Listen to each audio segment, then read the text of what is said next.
Buenas tardes, compañeros. Dando continuación al tema visto en la clase pasada sobre el enigma del ser, la búsqueda de las mujeres, de Elsa Muñiz, analizaremos hoy la forma en la que el feminismo ha buscado al ser.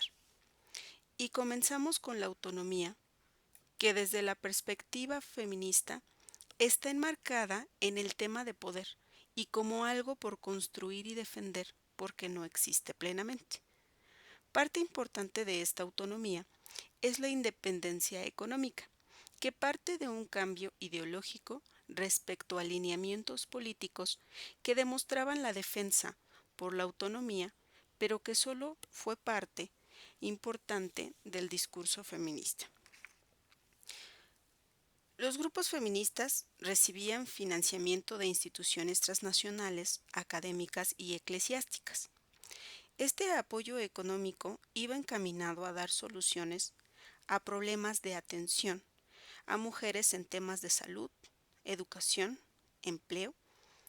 Estas actividades tradicionalmente pertenecían al sector público y se dice que las agrupaciones feministas participaban en una política de adelgazamiento del Estado, apoyando la autoconstrucción de viviendas y practicaban la autocuración en base a procedimientos tradicionales como la herbolaria y la homeopatía. El retorno a la alimentación materna para el recién nacido. El trabajo asistencial e intelectual subsidiado prevaleció en Latinoamérica y respondió a normas instrumentadas a partir de los años 70. Aquella coyuntura que conjuntaba elementos que propiciaron políticas de financiamiento, dictaduras militares, salida de intelectuales de izquierda en calidad de exiliados, habían regiones interesadas en conocer la respuesta social ante las medidas económicas impuestas a los países tercermundistas y a las crisis que en estos países se desencadenaban por la imposición de un nuevo modelo de acumulación capitalista. A partir de esto se crean centros de investigación con producción científica, siendo las instituciones de financiamiento externo las primeras en anunciar sus prioridades anualmente, cuestión que queda oculta por el mando de la jerga de la ciencia social. Las feministas recurrieron a distintos financiamientos, entre ellos el de fundaciones externas como la de Ford, con la propuesta de becas de apoyos y apoyos económicos a proyectos de investigación individual. A cambio, se comprometían a presentar resultados periódicamente. El descontento de los apoyos se hace inminente y en el cuarto encuentro latinoamericano se cuestiona el apoyo por $50,000 que provenían de la Fundación Ford, preguntándose por qué lo dan y qué hay detrás, pues depender económicamente de cualquier institución también se depende ideológica y políticamente, y es así como la dependencia empieza a enganchar a las agrupaciones feministas. Las agrupaciones feministas, una vez enganchadas a las políticas generales de población emanadas del Estado, que responden a estrategias institucionales internacionales, como es el Fondo Monetario Internacional. Bajo este contexto se dio la institucionalización del feminismo, con posturas desvirtuadas, ya que las acciones y los principios responden a proyectos, metas y objetivos externos. Derivado de esto, las representaciones del feminismo popular se acercaron a sectores populares mediante las políticas de salud, educación financiadas desde el exterior, que llegaban al límite de pensar en el mesianismo. Por otro lado, las feministas independientes defienden la autonomía del movimiento y proponen que antes de incidir en los espacios de las mujeres de los diferentes sectores, se debe llegar al fondo de sí mismas. Esta decisión las lleva a una desmovilización y a la adopción de actitudes elitistas.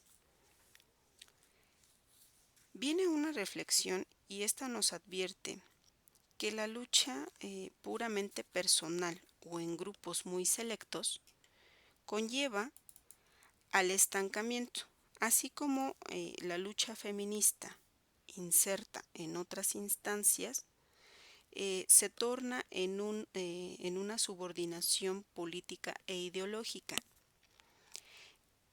En teoría, el lema "lo personal es lo político" supone separar la simple rebelión aislada del plano cotidiano e introducir los cambios que se asumen de forma personal al terreno de lo público. Y esto implica tener una concepción de lo personal, que englobe todos los aspectos de la vida social y a todos los actores que participan en ella. El feminismo en su práctica política no había logrado hasta los 80 uno de sus principales objetivos, que era superar el particularismo de lo privado y de lo público, que antepone el proceso personal a la incidencia social. La posición que genera esta división dentro del movimiento forma parte del proceso de creación de una nueva identidad en las mujeres, y esta requiere de un trabajo personal y único. Pero la incapacidad de las feministas ha consistido en no considerar este proceso personal e individual como parte de un cambio social total, y la participación colectiva como manifestación de la conciencia genérica. La nueva identidad va de la mano con el desarrollo de la conciencia social, pero pues esta no se ha podido desarrollar derivado de las cargas emocionales que han borrado esa perspectiva social. El hablar de militancia, las mujeres han estado dentro de los grupos generalmente sin remuneración, interviniendo de tiempo completo, sin horarios o turnos definidos.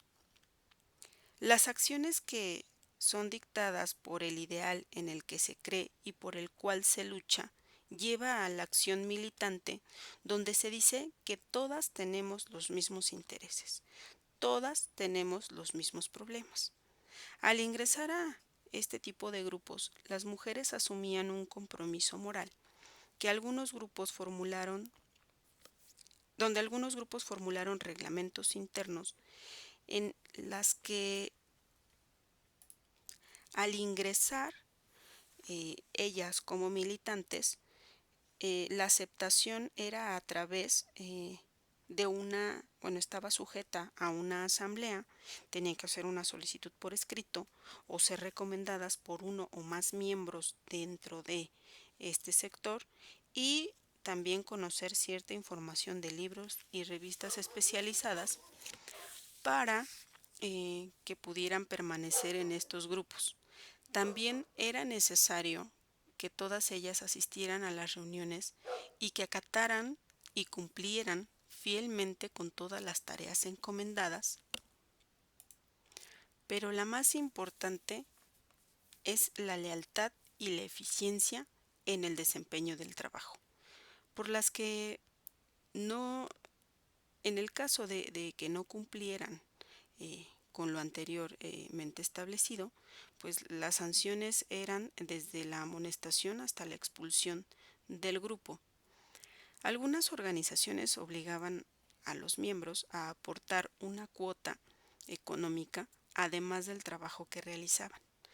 Algunas mujeres militantes se ocupaban de estos trabajos y a cambio sí recibían un salario, pero eran muy pocas.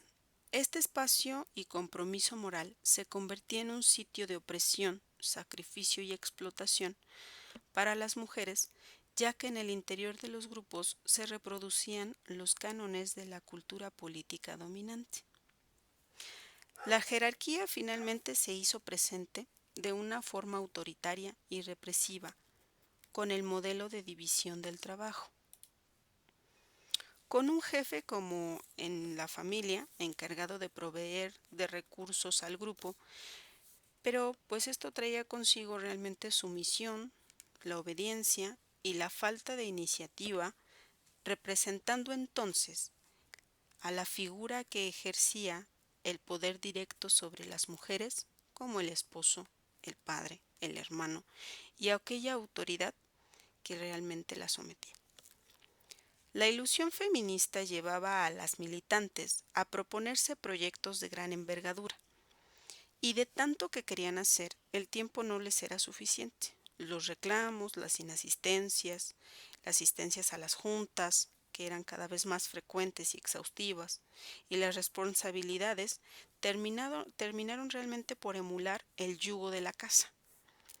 El feminismo se movía constantemente entre grupos que se dividían y en otros que se disolvían, y que transitaban de un grupo a otro, y pues esto generaba realmente hostilidad entre los grupos de mujeres. Por tanto, la militancia en el feminismo se convierte en otra forma de opresión.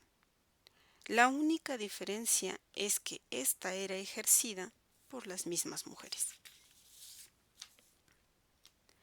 Las circunstancias de la modernidad conducen a que feministas independientes regresen a la individualidad y al aislamiento de su campo de acción, como fue regresar a casa, a la literatura, a la cátedra y actividades que realmente podrían realizar a su mando al modo femenino. En este contexto se da paso a otro apartado a desmenuzar llamado autoconciencia.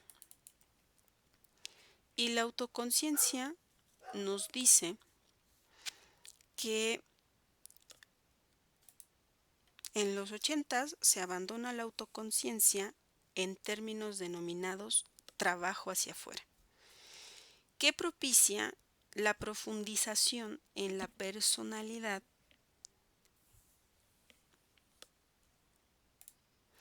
pero en vez de que esto realmente beneficiara, llevaría a descuidar la profundización y va a favorecer única y exclusivamente al activismo desmedido. La rapidez con la que sucedían los acontecimientos y los cambios no permitían dar paso a una reflexión personal, y en su lugar se daba paso a atender lo personal con terapias psicológicas de manera individual o colectiva que brindaban algunas especialistas como parte de un servicio, pero ya no en un grupo feminista, ya no en conjunto. La autoevaluación y la autovaloración, así como el conocimiento de su cuerpo, mediante pláticas y talleres de exploración sexual que representaban un importante trabajo de autoconciencia y que representaban las experiencias personales que se vuelven motivo a veces de chantaje y chismes dentro de este grupo feminista, que dan por acabada la práctica de la autoconciencia, causando una falta de solidaridad entre las mismas mujeres y esa complejidad que no estaba dada realmente por la educación que recibimos, sino esta se debe de desarrollar a través de la misma autoconciencia. El activismo sin reflexión no se traduce como cambio efectivo del mismo, sino que la concentración individual con acciones particulares es improductiva, y trae contradicciones que pueden verse en los movimientos feministas de los ochentas, es importante mencionar cómo se mira la democracia a través del feminismo. Y primeramente el feminismo surge como un movimiento democrático. O bueno, pretende serlo.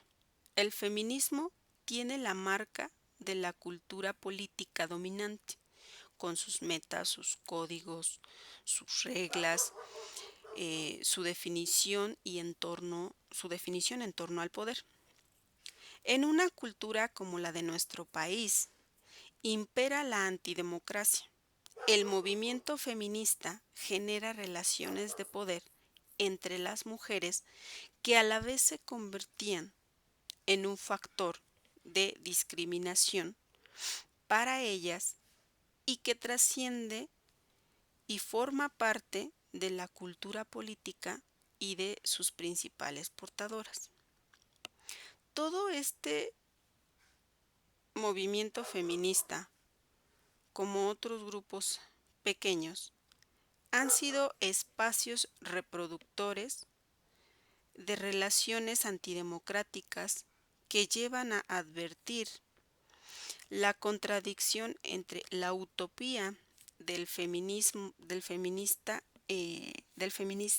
democrático e igualitario de hermandad entre mujeres. Y la realidad es que esto es causado por una ceguera amorosa respecto a elementos de discriminación imperantes entre los grupos feministas.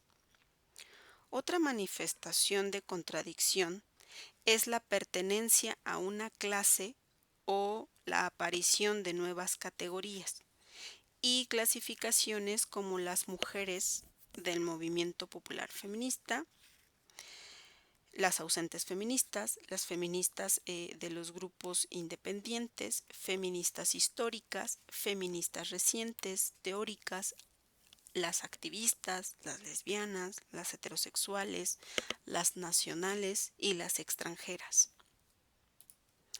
La diferencia de cada una está en la base del grado de prestigio, participación y reconocimiento dentro del movimiento.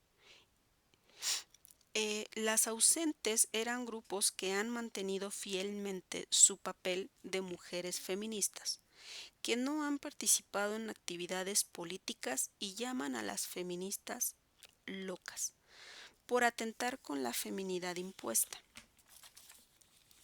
Por su parte, las feministas han considerado a las ausentes como seres inferiores sin conciencia. Ser feminista no significa dejar de ser mujer. Estas actitudes solo limitan la participación de las demás mujeres y del crecimiento del movimiento. Entre las feministas y las mujeres del movimiento popular en conflicto se establecían porque las primeras ponderaban las demandas específicas sobre las de la clase, y las segundas privilegiaban la reivindicación de clase sobre las del género. Las feministas cuestionaban sus dirigencias masculinas y la subordinación ideológica. Las mujeres de sectores populares las llamaban elitistas. El problema que resultó de esta contradicción, pues es la separación entre las demandas de género y las de clase. Las feministas independientes se consideraban custodios de la pureza ideológica y práctica de la política feminista y pensaban que las partidarias populares estaban subordinadas y eran las causantes de la pérdida de la autonomía del movimiento. Estas diferencias acentuaban la falta de un pensamiento que va de la utopía feminista a la realidad, pero no en términos de la exclusión, sino del enriquecimiento y la complementariedad sin caer en el mesianismo. Las feministas históricas estaban en la cima de la pirámide. El feminismo les pertenece por derecho de antigüedad. Su contradicción era con las combatientes recientes, pero con todas las feministas. Ellas detentaban mayor prestigio y reconocimiento en el país y fuera de él. Las teorías contaban que el poder proporcionado por el trabajo de investigación, así como el acceso a la información, y su conflicto era realmente contra las activistas que poseían la experiencia en la acción y en la militancia. Su conocimiento derivaba del contacto directo con las mujeres de base y de los demás sectores del movimiento social. Otro error que se manifiesta es la falta de conocimiento de las activistas ante el movimiento feminista, ya que esta es una herramienta poderosa para para interpretar y transformar la realidad. Otro elemento de discriminación va a ser esta opción erótica que es parte del feminismo y que propone reivindicar la sexualidad como fuente de placer y no únicamente para procreación. El sector lésbico del movimiento rechaza la homosexualidad impuesta, aun cuando la heterosexualidad impuesta, perdón, aun cuando al interior hay mayoría heterosexual que margina a las lesbianas, pero estas últimas consideran que su posición es más importante porque lleva a cabo una fase superior de conciencia y terminan discriminando a las heterosexuales. Con respecto a las feministas nacionales y extranjeras, se tiene una clara posición de izquierda. En el movimiento participan un gran número de mujeres extranjeras procedentes de exilios que aportan mucho al movimiento, ya que eran realmente mujeres destacadas. Pero esto es cuestionado por las feministas nacionales que anteponen el ser mexicanas, dejando de lado la capacidad que ambas tienen, pero sobre todo la capacidad que tienen las extranjeras.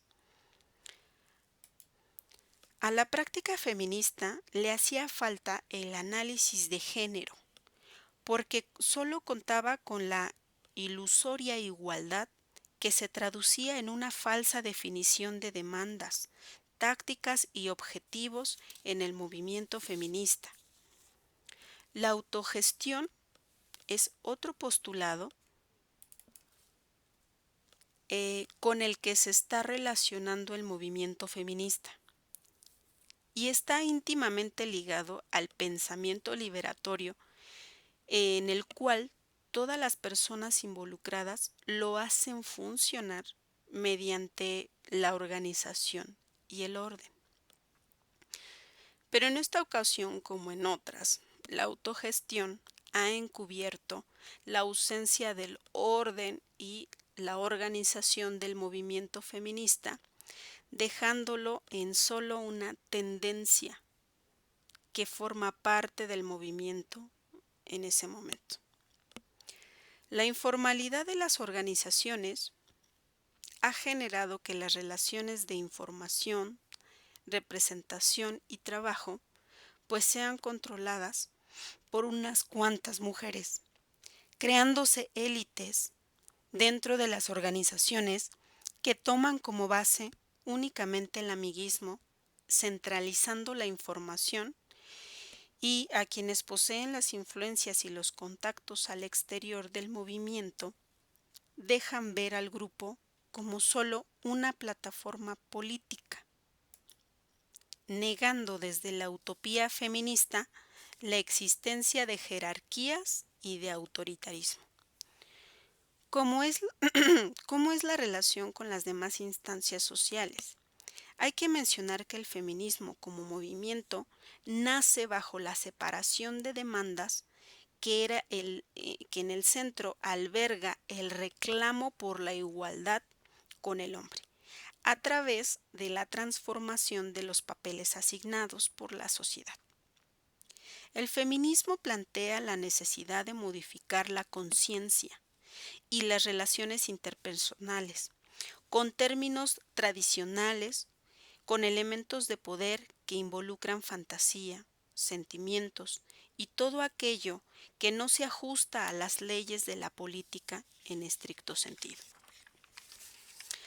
La realidad nos habla de una desarticulación entre feministas y otras instancias que participan del movimiento social, que se basan en la igualdad, pero no reconocen a los otros sujetos sociales.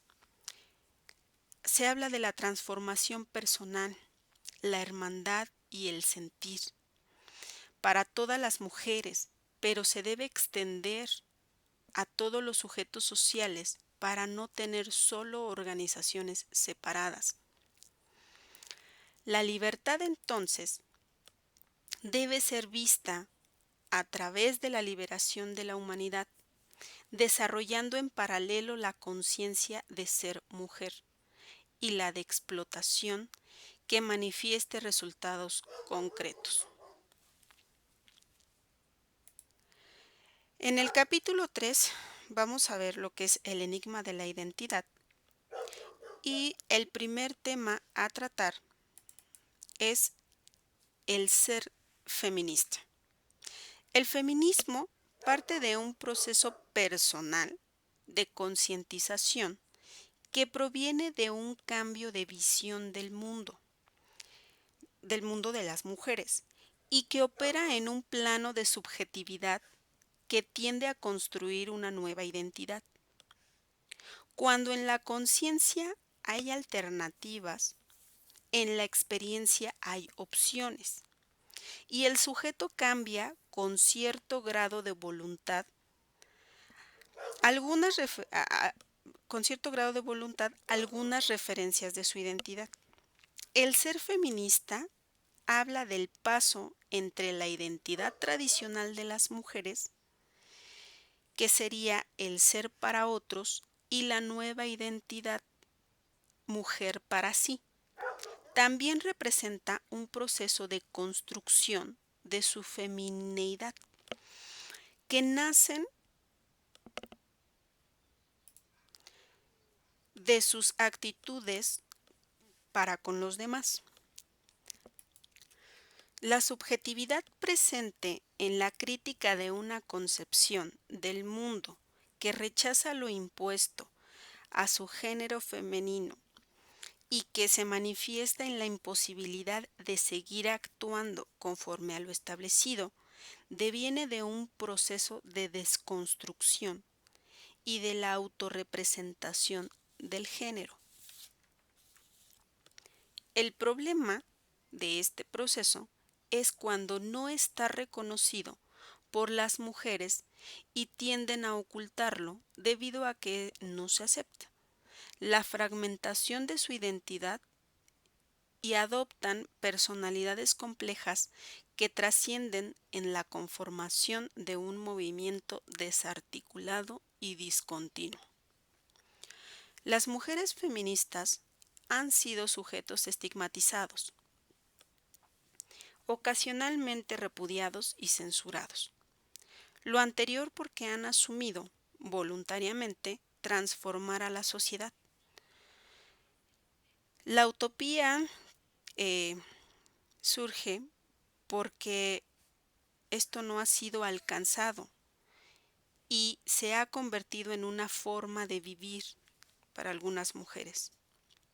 La atipicidad de las feministas se encuentra en arrastrar una parte de esa identidad tradicional y la construcción de una nueva que arrastra culpabilidad de no ser las mujeres célibes, como lo dice Alejandra Kollontai, y de tener deslices de una mujer tradicional que no ha aceptado que en su ser feminista existen elementos de conflicto que no les permiten ser seres perfectibles y de constante realización.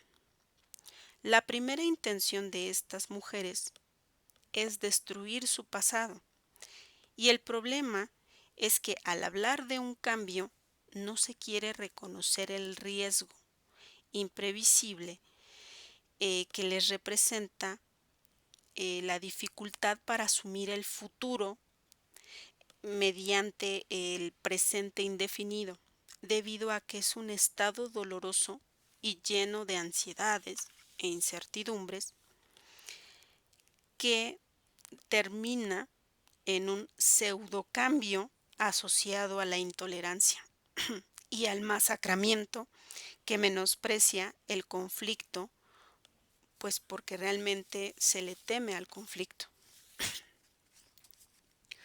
Se ha creado un estereotipo feminista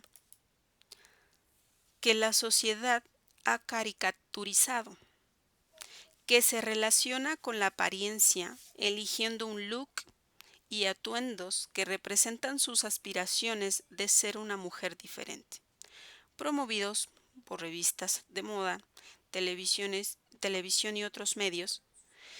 Las feministas han demostrado tener rezagos característicos en la forma de vestir y comportarse, optando por ropa cómoda y en algunos casos la imitación de atuendos masculinos, cortes atrevidos y, para quienes son lesbianas, en actitudes se muestran como una apariencia de seguridad reforzada de agresividad y prepotencia, todas con tendencia a prescindir de los hombres, enfrentando retos de supermujeres, ejemplos como el echar a andar un auto o el enfrentarse a algún tipo que se quiera pasar de listo. Actitudes que devienen de la oposición del comportamiento femenino. Cabe mencionar que no es la totalidad de las mujeres feministas las que adoptan estos comportamientos, pero es la imagen que la sociedad tiene de ellas, estigmatizándolas como antihombres, agresivas, frustradas por feas y amargadas, en el afán de querer cambiar la fémina por la feminista. Es más fácil y rápido hacer un cambio por fuera, pues que un cambio por dentro, ya que éste conlleva dolor, conflicto, además de ser muy lento. Las actitudes mágicas y el protagonismo surgen de una inseguridad que se manifiesta y que las impulsa a refugiarse en aspectos como la magia y en cambios para alejarse del protagonismo. Pero realmente esto significa dejar todo en manos de las circunstancias independientes a su ser, y pues también retoman eh, mitos ancestrales de culturas matriarcales. Generalmente estas reglas están basadas en convenciones sociales o prejuicios de orden moral que actúan para conservar la distancia y la desigualdad entre los ámbitos de acción y poder de la mujer y del hombre. Por tanto, el comportamiento masculino se refiere al hombre como ser social que actúa en el mundo de sus relaciones y de sus amistades. La forma de representarse en público dejando para la mujer un único espacio, que sería el cuerpo. Sus reglas de comportamiento se refieren al ámbito corporal y familiar, con connotaciones morales en lo que se refiere a la imagen que de ella se espera: buena hija, buena madre, buena esposa, entregada.